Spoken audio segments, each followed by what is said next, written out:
China repeats demand for rollback of U.S. tariffs for deal. Beijing, AP, China expects the U.S. to roll back some tariffs on its exports as part of a trade deal, an official newspaper said Monday, reiterating Beijing's insistence that President Donald Trump's administration be flexible and reasonable.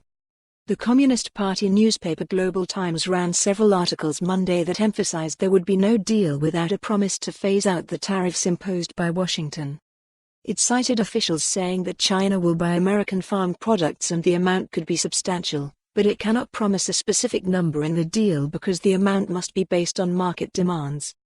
The comments come amid negotiations on a preliminary Phase 1 agreement aimed at resolving the 18-month-old tariff war between the two largest economies. Rolling back tariffs is a must. The China-US trade war was instigated by the US with tariffs, so the tariffs have to be cut first, the newspaper quoted Wei Jiangguo, a former Chinese commerce minister, as saying.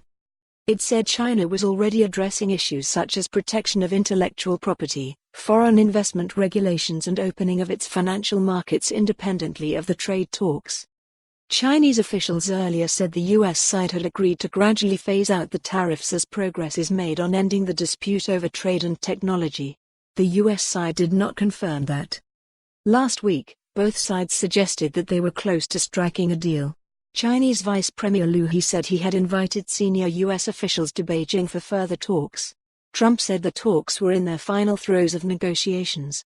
That was before China reacted with outrage to Trump's decision to sign legislation supporting human rights in Hong Kong. Officials have not yet specified how or if Beijing will follow through on threats of countermeasures. New U.S. tariffs are set to kick in on many Chinese-made products as of December 15. A preliminary deal could avert that. But promising to not implement the next tranche of tariffs would not suffice, the Global Times said. It said there was a reasonable choice for Trump to roll back some tariffs for the first deal and leave others for later, to save the optics of the deal in the U.S. political climate and save the Phase 1 deal. For more on this story, visit the news article link.